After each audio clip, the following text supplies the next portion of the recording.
Hey, this thing doesn't have a face.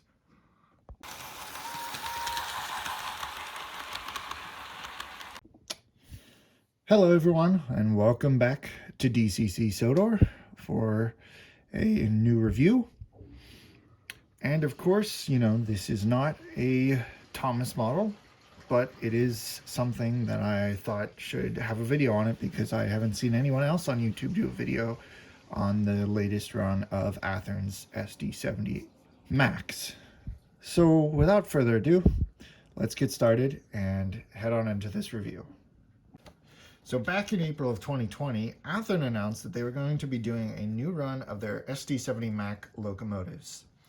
And personally, I had no intention of purchasing any, mostly due to not being sure that I would be able to afford one of these new $300 DCC sound locomotives. But then I went to a local hobby shop and found some of the Bachmann Princess Tour passenger cars, and I had a good deal of $25. So doing the research, I found these actually did run on the Alaska Railroad and still do today. So I knew I had to get a locomotive to go with these. And being the snob that I am, I decided that I didn't want to spend $100 on a Bachmann GP38 and get one of these instead. So unfortunately, the only actual SD70s that would have pulled these have the head-end power, which means they would have these flared radiators at the back. And as you can see, this one has a nice flat radiator on the back. And I was pressing it the wrong way. So the only way to get those are brass, and brass is really expensive. I decided to go the Athearn route instead. And while I may be known for Thomas on my channel, I figured that this is the best way to sort of dive into another aspect of the channel that I haven't really been able to go into yet, which is my American locomotive collection. So this is the perfect way to start that off. So before we get into the model itself, I'd like to go over a bit of the history of the EMD SD70MAC. So this is just, the SD70 itself is just a long list in a number of different variations of the SD70 series. These began production in 1993 to compete with GE's -9 locomotives. Over a span of 7 years, 1,109 locomotives were produced for a variety of railroads. But as I stated earlier, the Alaska Railroad was the only version to order these with HEP. All locomotives came with the EMD 710 prime mover, the original versions coming with 4,000 horsepower engines, and the later ones coming with a 4,300 horsepower engine. Due to EPA regulations, though, the SD70MAC was dropped and replaced with the SD70 ACE in 2004. While both used a 3-phase traction motor, the ACE complied with new higher tier emissions standards. So the Athearn model was announced back in April of 2020 and delivered at the end of summer 2021. With LED lighting, rubber MU hoses, and optional Tsunami 2 sound, these locomotives come packed with tons of road-specific details. The Alaska Railroad version comes with unique names for each locomotive number, reflective tape on the fuel tanks, unique handrails, and winterization hatches only seen on the ARR. In this run, we had number 4007, Spirit of Palmer, number 4010, Spirit of Cantwell, number 4012, Spirit of Healy, and number 4013, Spirit of Nenana. I probably butchered that. I'm sorry. It's been 7 years since an Alaska SD70 had been run by Athearn, and thankfully I was able to get my hands on one. This one came DCC ready and is now installed with a Lokesound 5 with integrated power pack decoder. With what Athearn calls their smooth Genesis drive, I can't disagree with that. It's been nice and smooth since I got it out of the box. And since we're at it, why don't we take a look at everything And that starts off with the box itself. Athearn finishes every Genesis box with a beautiful glossy finish. And for this year, a 75th anniversary logo in the corner. On the side of the box here, we have the design artwork for number 4007, the item number, a Genesis logo, and an advertisement for LED lighting. When we open the box here, you can see that there will be some more protective foam, limited 1-year warranty,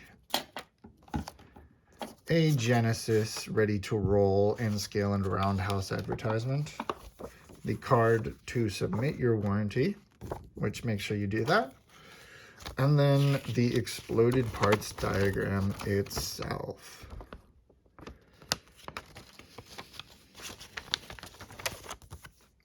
Plus, there's also this nice black foam that protects this vacuum formed plastic that the model was held in. And so and as you can see, it's already out of the box. So let's take a look at some of the details. And of course, after you take the locomotive out of the plastic and set it down on the track, we can take a look at some of the detailing. So the trucks have some of the best detail, honestly, I've ever seen on Athearn trucks. We've got tons of separately applied parts, sanding lines, which are some of the most finely detailed things ever. They're so thin. I think I've already broken one off, unfortunately, but it's going to happen. They're very thin and they like to catch. So it's going to happen, and I'm not too worried about it. They're nice to look at, but I wouldn't have minded if they weren't on the model, but of course they're on the real thing, so it is nice to have them on the model. So if we take a look at the front pilot, we'll see a snowplow, of course, because, you're in Alaska. Athearn's plastic semi-scale McHenry couplers and rubber NU hoses. As well, we've got a couple of cup bars, and above that, ditch lights and a ton of separately applied grab irons on the nose. Finely scaled windshield wipers and even more grab irons up top as we move further to the top of the cab. Additionally, there are sunshades over the windows, and I actually had to look up what this thing on the top was, but that is a GPS antenna dome. There's even a fully detailed cab interior. Moving back to the long hood, we have some nice straight handrails and tons of warning labels, which are pretty much legible with magnification. All these doors are nicely molded and still even have some molded in door latches and handles, which are great, love them. Exhaust fans on the top, winterization hatches, and even separately applied lift rings in many places. So if we move around the back, we've got tons more grab irons on another coupler cut lever, more rubber MU hoses, and another semi-scale plastic McHenry coupler. McHenry coupler, not Min-Henry, sorry. Lots of great details and a level that we've come to expect at this point from Genesis locomotives. So some of the things I don't like about this model, and there's not very many because Athearn has put some great detail into this. So I don't want anybody to think that this is a bad model by any means.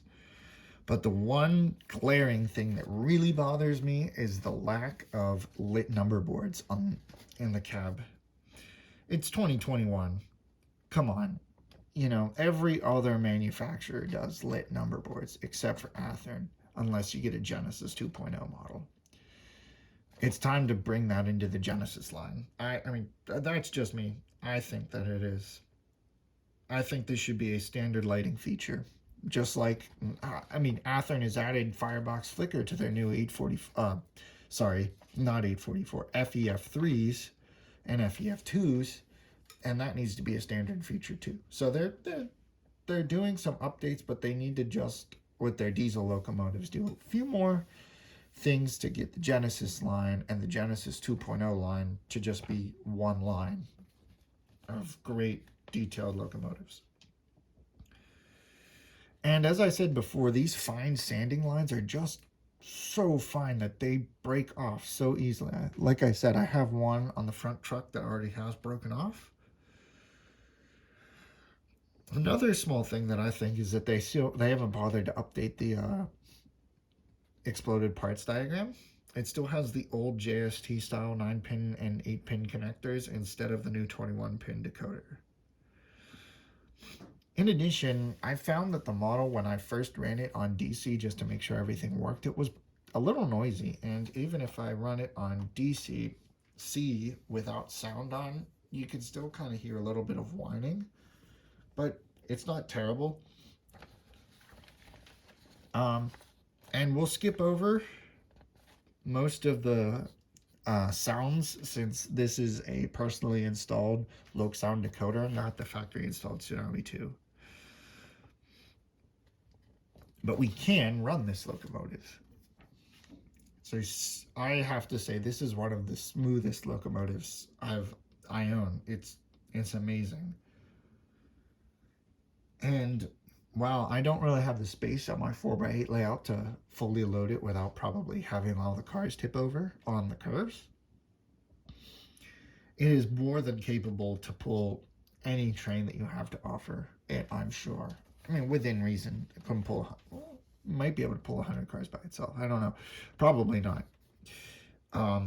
Most diesel locomotives have about 3 ounces of pulling power, and I think 1 ounce, I heard 1 ounce is 15 freight cars, so you'll have pretty decent pulling power. And we do have some nice lighting features that are LEDs, which again is nice, but shouldn't be a selling point of a locomotive in 2021. It's got LED front headlights mounted on the nose and front ditch lights, and a backup light, of course. And the ditch lights are programmed to flash on F2, which they would have been on Tsunami 2s as well. It's been pretty hard to find a flaw with this model, and those that I do have are fairly small. So it's really hard to take marks off this model.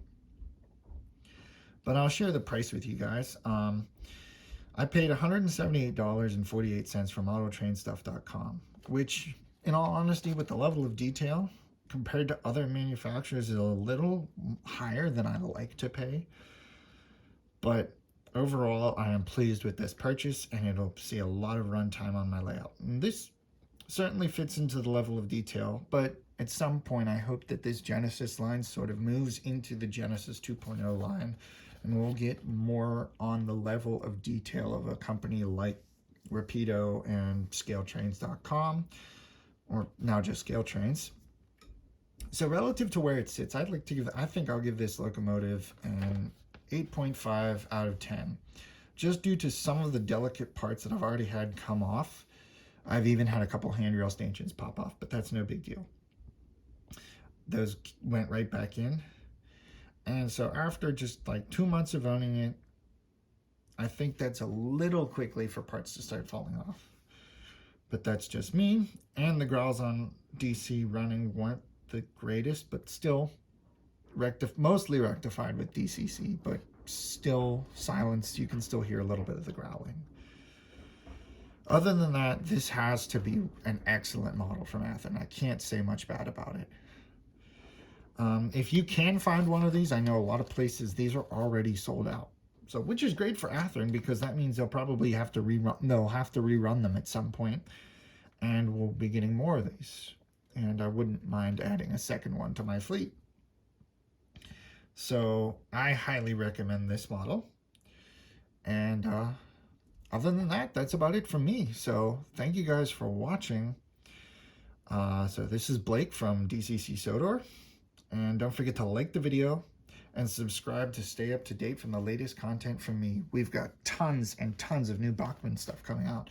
We've got Daisy, Origin James, and Peter Sam. And Yellow Renee is coming too. So be on the lookout for videos of those in the coming months. And I hope you guys had a Merry Christmas and a Happy New Year. and expect more content from me coming in 2022. So again, without further ado, I'll end things off here. And I'll say once again, thank you for watching, and I'll see you all in the next video.